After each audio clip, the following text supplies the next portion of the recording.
jiwa terpanggil, teguh menyatu terpadu, tergerak berkarya, torehkan prestasi. Hadirmu sangat dinanti, karyamu sangat berarti, memberi dorongan bagi pendidik bangsa. Guru penggerak, pemimpin pendidikan, guru penggerak. Assalamualaikum warahmatullahi wabarakatuh.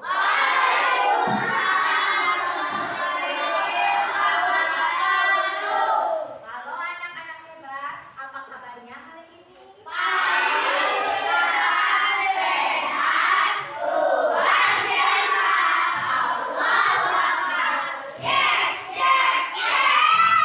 Alhamdulillah ya, pada hari ini kita diberi kesehatan dan mudah-mudahan selamanya kita ada dalam lindungan Allah Subhanahu wa Ta'ala. Sebelum memulai pembelajaran, marilah kita membuat suatu keyakinan kelas dan kelas impian. Ya, tujuan dari membuat keyakinan kelas dan kelas impian agar kalian itu dapat mematuhi disiplin diri. Disiplin diri tersebut dapat menumbuhkan suatu motivasi intrinsik atau motivasi di dalam diri kalian sendiri. Motivasi itu terbagi menjadi 3 bagian.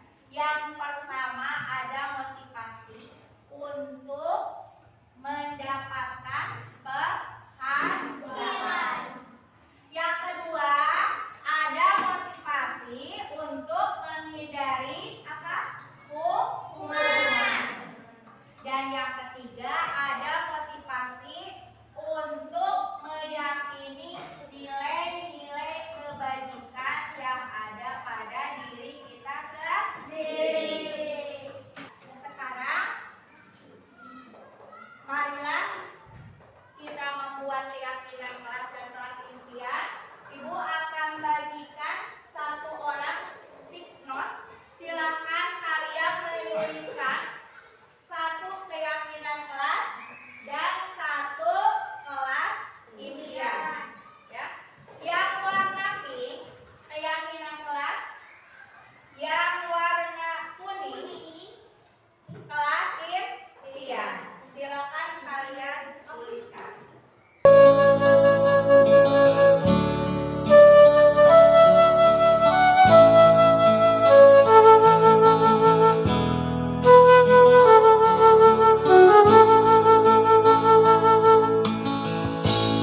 Hati dan jiwa terpanggil, teguh menyatu terpadu, tergerak berkarya, torehkan prestasi. Hadirmu sangat dinanti, karyamu sangat berarti, memberi dorongan bagi pendidik bangsa. Guru penggerak, pemimpin pendidikan, guru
Hadirmu sangat dinanti,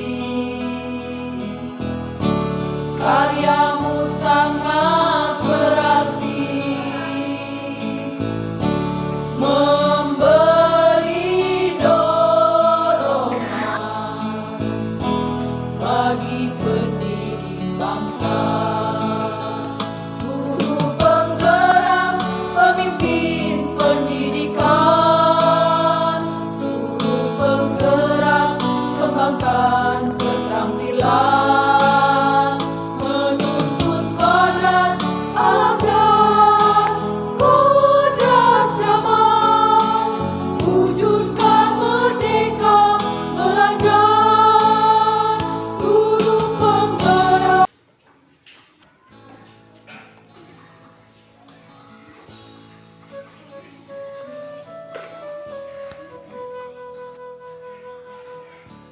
Assalamualaikum warahmatullahi wabarakatuh. Saya akan membacakan keyakinan kelas dari kelas 5. Yang pertama, membudayakan membaca. Yang kedua, berbicara dengan guru jika ada masalah di kelas. Yang ketiga, jangan berkeras bicara izin sama guru. Yang keempat, jangan berisik saat pelajaran dimulai. Yang kelima, saling menghormati. Yang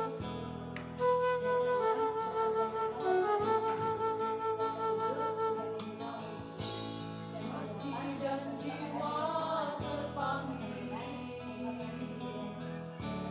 teguh menyatu terpadu, bergerak berkarya, torehkan prestasi. Hadirmu sangat dinanti, karyamu sangat berarti,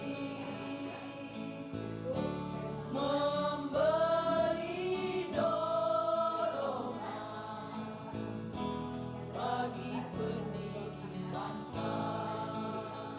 Guru penggerak, pemimpin pendidikan, guru penggerak, kembangkan keterampilan, menuntut kodrat alam dan kodrat zaman, wujudkan merdeka belajar.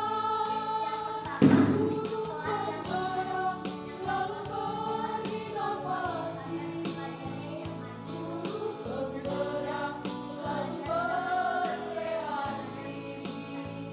Hanya ulah Tuhan kami memohon, beri kekuatan dan keberkahan.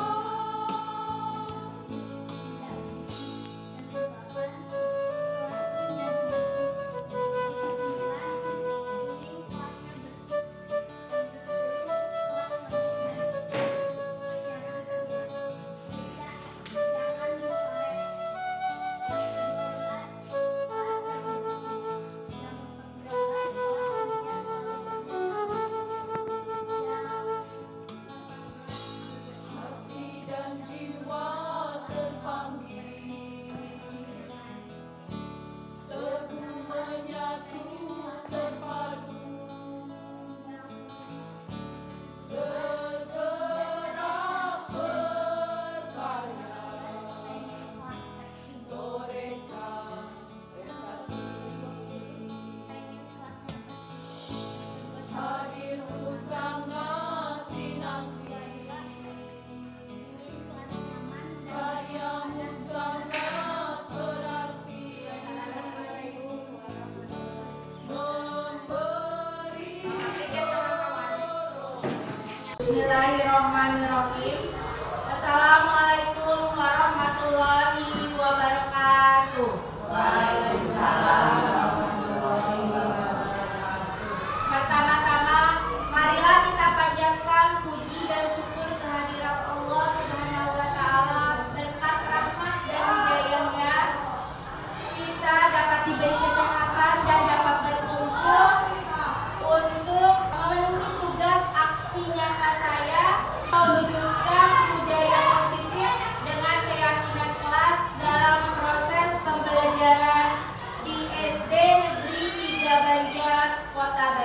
Tidak lupa sholawat dan salam kita limpahkan kepada junjungan kita Habibana wa Nabiyana Muhammad, kepada para keluarganya, para sahabatnya, dan mudah-mudahan syafaatnya sampai kepada kita semuanya. Amin ya robbal alamin.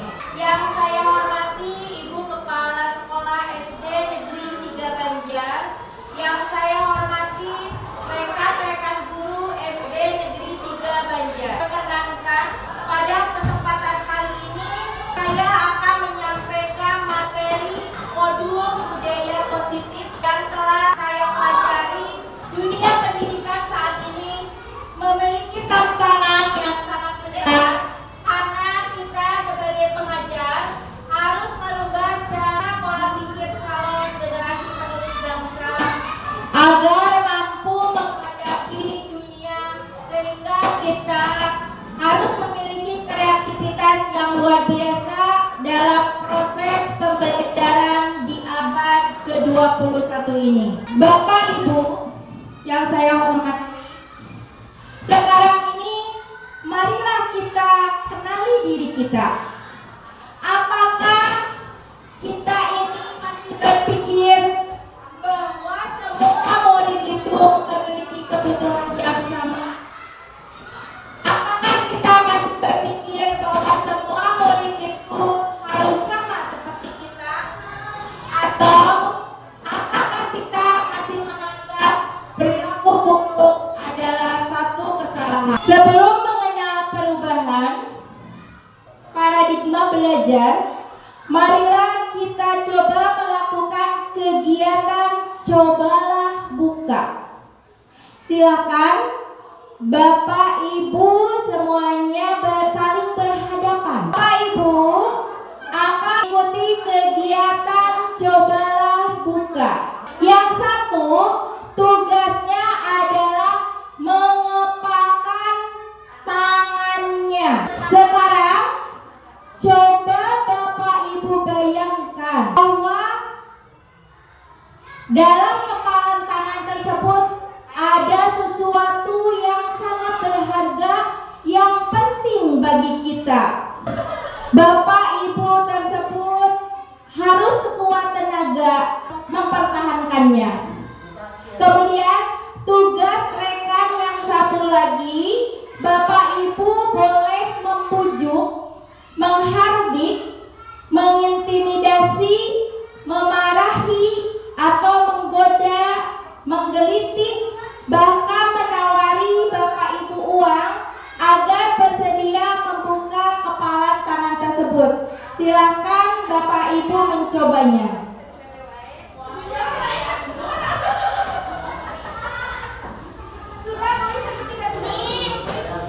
Ketika kita lakukan kegiatan tadi, ternyata setiap orang itu memiliki pilihan.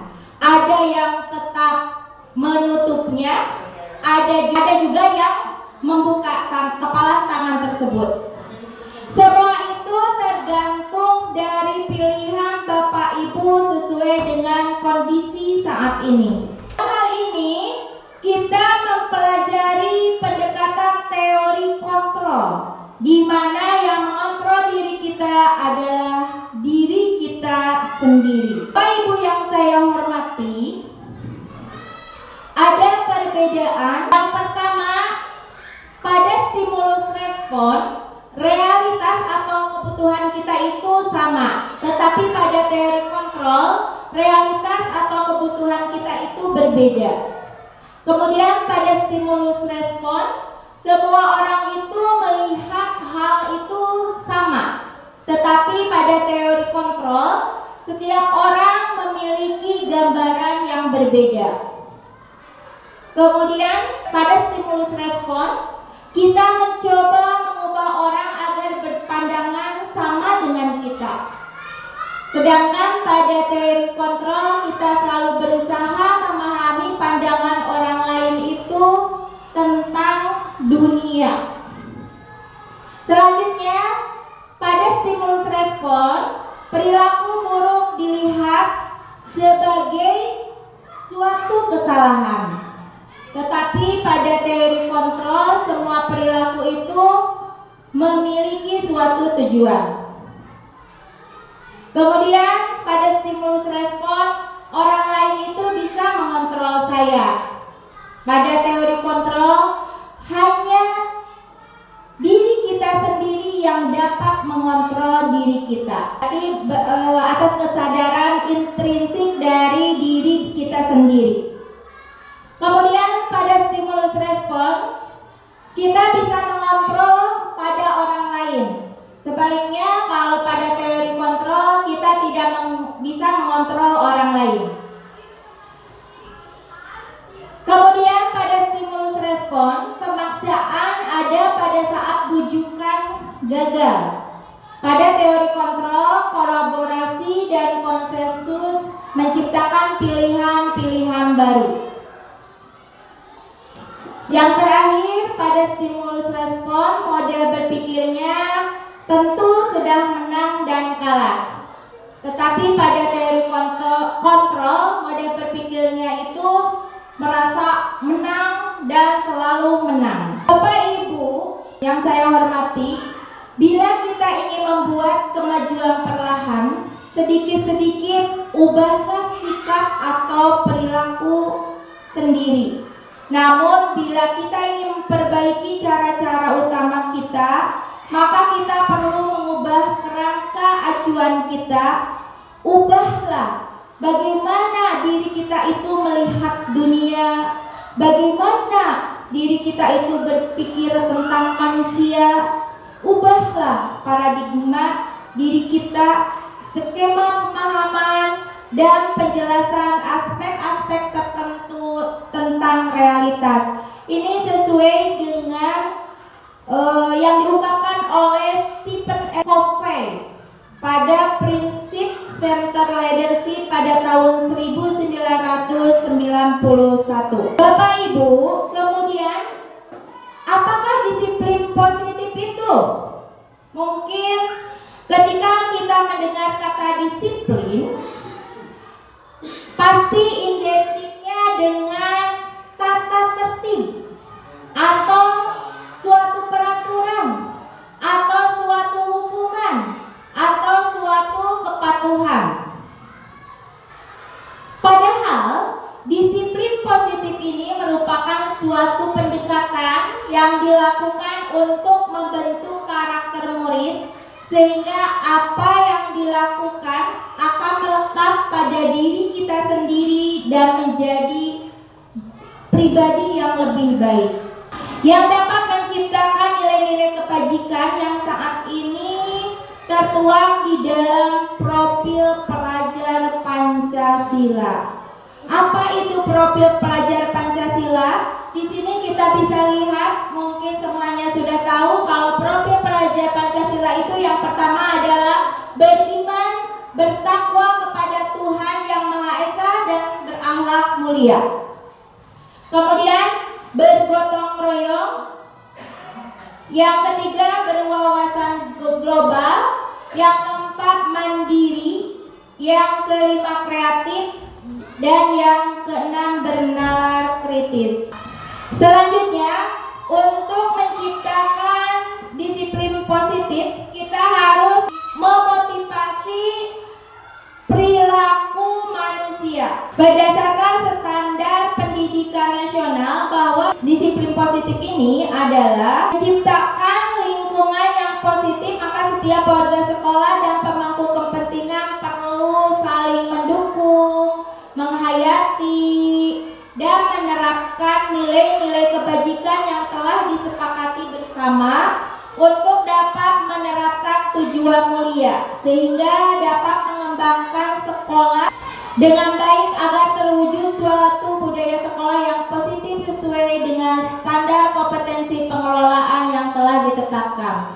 Kemudian tujuan mulia dari penerapan disiplin ini adalah agar terbentuk murid-murid yang berkarakter, berdisiplin, santun, jujur, peduli, bertanggung jawab, dan merupakan pelajar sepanjang hayat sesuai dengan standar kompetensi lulusan yang diharapkan. Bapak Ibu yang saya hormati, untuk menciptakan disiplin positif ini, kita harus memotivasi perilaku manusia menurut Diane Goshen, yaitu yang pertama, memotivasi menghindari ketidaknyamanan atau hukuman. Yang kedua, memotivasi untuk mendapatkan imbalan atau penghargaan dari orang lain. Yang ketiga, motivasi menjadi orang yang mereka inginkan dan menghargai diri sendiri dengan nilai-nilai yang mereka percaya. Bapak Ibu, selain itu untuk menciptakan disiplin positif, kita harus memenuhi kebutuhan dasar manusia. Yang pertama, kebutuhan dasar manusia itu yaitu untuk bertahan hidup.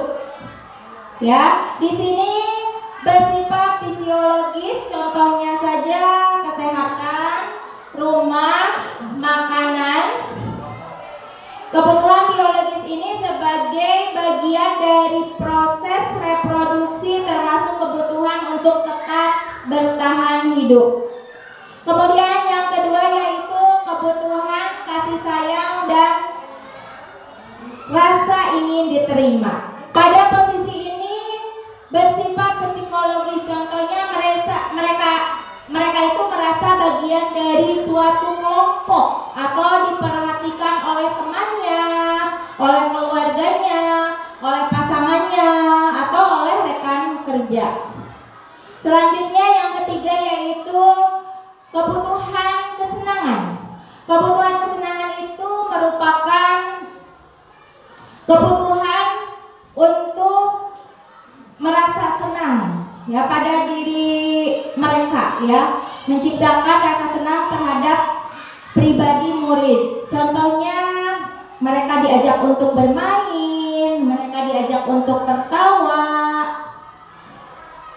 Kemudian selanjutnya kebutuhan tentang kebebasan. Ini berhubungan dengan kemandirian, memiliki pilihan dan mampu mengendalikan arah hidup seseorang. Selanjutnya yang terakhir yaitu kebutuhan tentang penguasaan. Ini berhubungan dengan pengakuan atas kemampuan. Contohnya mereka dianggap sebagai bagian yang berharga, dihormati dengan apa yang dimiliki atau yang telah dicapai. Kemudian untuk menciptakan disiplin positif sebagai guru, kita harus memiliki 5 posisi kontrol. Ada 5 posisi kontrol restitusi. Yang pertama adalah penghukum, yang kedua pembuat merasa bersalah, yang ketiga sebagai teman, yang keempat sebagai pemantau, dan yang terakhir yaitu sebagai manajer. Mungkin Bapak Ibu tidak menyadari posisi kontrol ini sering kita lakukan. 5 posisi kontrol ini menimbulkan motivasi yang baik secara eksternal maupun secara internal. Motivasi penghukum dan pembuat merasa bersalah ini identik dengan identitas yang gagal, karena merupakan perilaku dari contoh negatif yang dapat menyebabkan murid itu memiliki rasa dendam atau benci atau juga bisa berbohong. Pada posisi kontrol penghukum, guru itu bisa berbuat menghardik, menunjuk-nunjuk, menyakiti, atau menyindir. Kemudian pada posisi pembuat merasa bersalah, guru bisa saja berceramah, menunjukkan bawaan yang mendalam. Selanjutnya, guru berkata, kalau kamu tidak melakukan ini, maka saya akan memberikan hukuman pada kamu. Kemudian kalau pembuat merasa bersalah, kamu sudah mengecewakan ibu dan bapak. Selanjutnya, murid berkata, Pada penghukum, murid berkata, "Saya tidak peduli." Kemudian, kalau pada pembuat rasa bersalah, "Maafkanlah saya." Kemudian hasil penghukum memberontak, anak itu akan menjadi memberontak, akan menjadi dendam dan menyalahkan orang lain. Sementara kalau misalnya pembuat berasa bersalah, anak tersebut akan menyembunyikan atau menyangkal atau juga bisa berbohong. Kemudian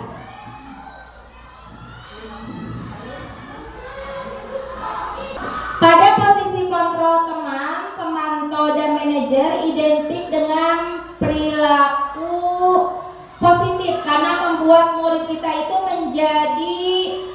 menyadari akan kesalahan, tetapi ada efek ketergantungannya. Pada posisi kontrol ini, contohnya pada posisi teman, guru itu akan membuatkan alasan-alasan untuk muridnya. Kemudian pada posisi pemantau akan menghitung dan mengukur.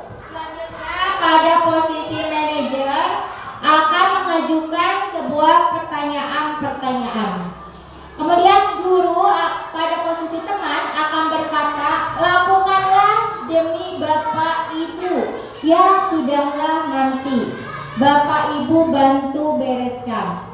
Kemudian pada posisi pemantau, apa peraturannya, apa konsekuensinya, apa yang telah kamu lakukan, apa yang terjadi sekarang ini. Kemudian pada posisi manajer, guru akan berkata, apa yang kita yakini, apa yang kamu yakini, apa kamu meyakini hal tersebut. Kalau kamu meyakininya, maukah kamu perbaikinya? Kalau kamu memperbaikinya, jadi kira-kira hal tersebut akan menggembirakan apa tentang dirimu. Nah, Bapak Ibu, sekarang kira-kira posisi Bapak Ibu itu ada di posisi kontrol yang bagaimana? Apakah sebagai penghukum, atau sebagai pembuat merasa bersalah, atau sebagai teman, atau pemantau, atau juga sebagai manajer? Yang paling tepat di sini adalah posisinya kita itu sebagai guru harus memposisikan sebagai manajer. Karena posisi manajer ini merupakan kontrol diri di mana anak akan tahu kesalahan dan akan memperbaiki kesalahannya tersebut. Posisi di mana guru berbuat sesuatu bersama murid, mempersilahkan murid mempertanggungjawabkan perilakunya, mendukung murid agar dapat menemukan solusi atas permasalahannya sendiri. Seorang manajer telah memiliki keterampilan di mana posisi teman atau pemantau, dan dengan demikian bisa jadi di waktu-waktu tertentu akan kembali kepada kedua posisi tersebut bila dibutuhkan. Bapak Ibu yang saya hormati, untuk menciptakan budaya positif, kita perlu membuat suatu keyakinan kelas. Apakah itu keyakinan kelas? Keyakinan kelas adalah ketepatan yang telah disepakati bersama untuk menumbuhkan motivasi intrinsik dalam mewujudkan nilai-nilai kebajikan atau budaya positif. Di sini ada contoh dari keyakinan di kelas 1. Yang pertama, setiap anggota kelas perlu belajar. Yang kedua, setiap anggota kelas perlu senang.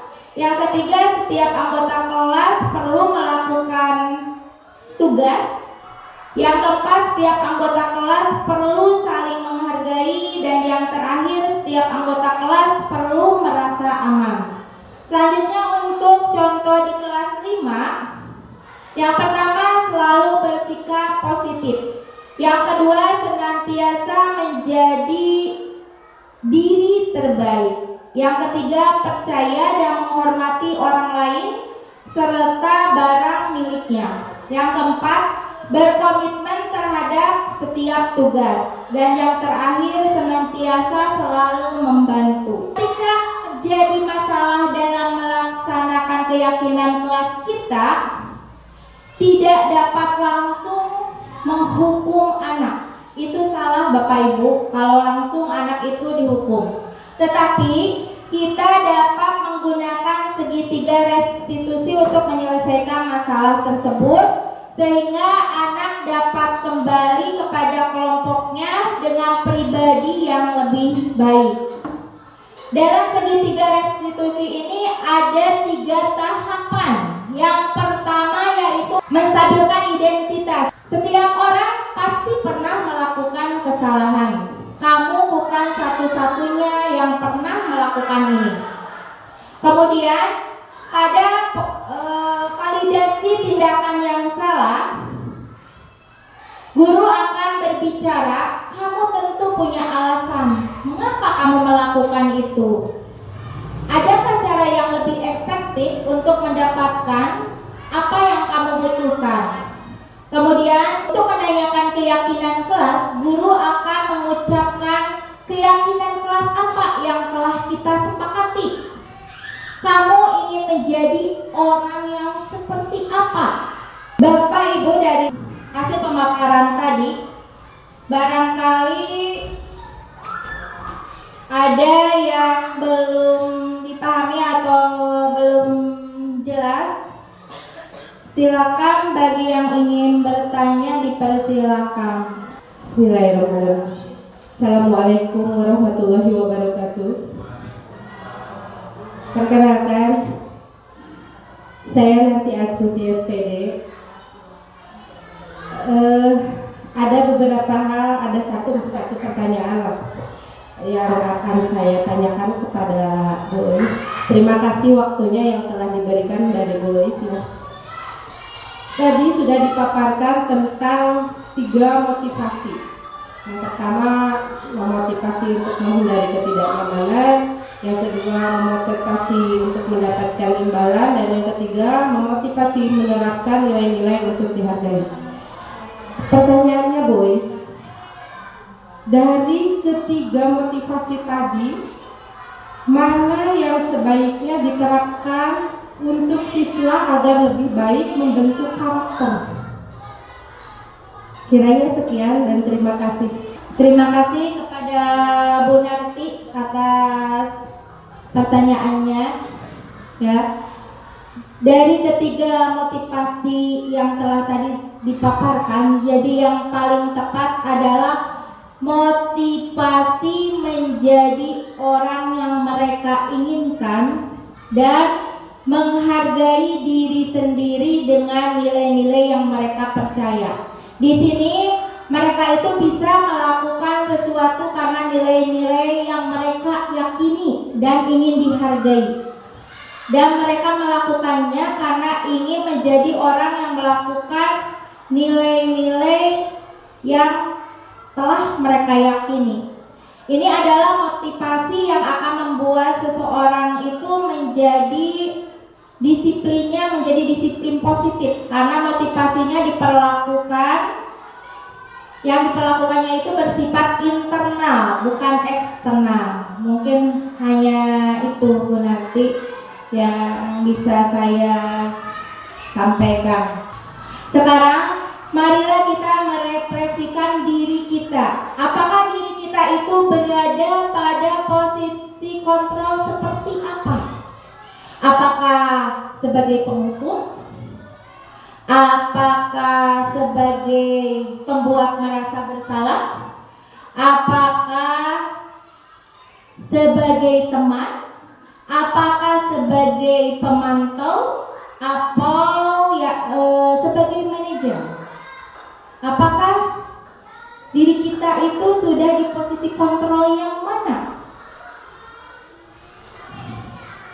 Mungkin dari dalam dirinya sendiri Bapak Ibu sudah bisa menjawab posisi kontrol apa yang telah Bapak Ibu sekarang terapkan di kelasnya masing-masing. Sebagai seorang guru, kita harus menerapkan posisi kontrol yang paling tepat, yaitu kita harus menempatkan diri kita itu sebagai posisi kontrol manager. Jadi jangan penghukum, pembuat merasa bersalah, ya. Kalau teman dan pemantau mungkin itu bisa disatukan ya sama manajer ya. Ada satu kesatuan sama manajer ya bisa. Jadi manajer itu adalah posisi kontrol yang paling tepat kita gunakan saat kita mengajar di dalam kelas. Kemudian sikap kita ke murid harus lembut, jangan sampai kita memarahi anak-anak kita. Ya, sehingga nanti kalau misalnya kita bersikap lembut terhadap anak didik kita itu akan membentuk pribadi yang positif bagi anak didik kita. Ketika kita memposisikan sebagai manajer, maka kedekatan kita itu akan semakin terjalin. Ya, Bapak Ibu, kita semakin dekat dengan anak, kemudian kita tidak merasa canggung anak tersebut kepada kita, kemudian tidak merasa malu juga mereka berada dekat kita, ya. Yang harus mereka lakukan itu harus melakukan perubahan perilaku baik sesuai dengan keyakinan di kelas kita, ya. Kemarin saya sudah mempraktikkan tugas dari CGP, yaitu praktik segitiga restitusi, ya, di mana anak tersebut secara sadar tanpa adanya paksaan, tanpa adanya tekanan dari dalam dirinya, mereka mengakui kesalahan mereka dan mereka mau membuat kesepakatan dan mau memperbaiki dirinya sendiri. Jadi Bapak Ibu, mulai dari sekarang mari kita sama-sama jangan sampai kita itu memposisikan diri sebagai penghukum, itu tidak boleh kalau di zaman sekarang ini, ya. Mudah-mudahan nanti setelah kita menerapkan segitiga restitusi ini, kita dapat menjadikan murid itu menjadi pribadi yang lebih baik lagi, membuat murid kita itu menjadi disiplin. Disiplinnya itu disiplin yang positif. Alhamdulillah, kegiatan diseminasi mewujudkan budaya positif dengan keyakinan kelas dalam proses pembelajaran di SD Negeri 3 Banjar, Kota Banjar dapat berjalan dengan lancar. Terima kasih atas perhatian Bapak Ibu. Wassalamualaikum warahmatullahi wabarakatuh. Assalamualaikum warahmatullahi wabarakatuh. Perkenalkan, nama saya Kiki Yuhana SPD. Saya adalah Kepala Sekolah SD Negeri 3 Banjar, Kota Banjar. Saya mengucapkan terima kasih dan sangat mendukung kepada Ibu Eis yang telah melaksanakan diseminasi mewujudkan budaya positif dengan keyakinan kelas dalam proses pembelajaran. Saya berharap semoga apa yang menjadi kesepakatan ini bisa dilaksanakan oleh semua warga sekolah agar menjadi pribadi yang memiliki budi pekerti sesuai dengan profil pelajar Pancasila, tetap semangat dalam mengikuti kegiatan calon guru penggeraknya. Terima kasih. Wassalamualaikum warahmatullahi wabarakatuh. Assalamualaikum warahmatullahi wabarakatuh. Perkenalkan, nama saya Adam Sudarman, rekan dari Bu Eis Jubaida yang saat ini sedang melaksanakan kegiatan CGP, calon guru penggerak. Menurut saya, diseminasi yang dibawakan oleh Ibu Eis Jubaida tentang budaya positif sangat bagus untuk kita terapkan di sekolah ini. Terutama dengan mengajak murid-murid kita untuk melakukan budaya positif dan disiplin agar diri mereka mampu menjadi pribadi yang lebih baik sesuai dengan profil pelajar Pancasila. Terima kasih. Assalamualaikum warahmatullahi wabarakatuh. Assalamualaikum warahmatullahi wabarakatuh. Perkenalkan, nama saya Dika Okta, siswa kelas 5A SDN Negeri 3 Banjar. Setelah saya dan kawan-kawan membuat keyakinan kelas dan kelas impian yang dipandu oleh Ibu Eis, kegiatan tersebut sangat menyenangkan sehingga dapat mewujudkan motivasi dari dalam diri untuk melakukannya. Insya Allah saya dan kawan-kawan akan melaksanakannya di kelas. Semoga kami dapat menjadi siswa yang memiliki budi pekerti yang baik. Terima kasih boys. Wassalamualaikum warahmatullahi wabarakatuh. Torehkan prestasi, hadirmu sangat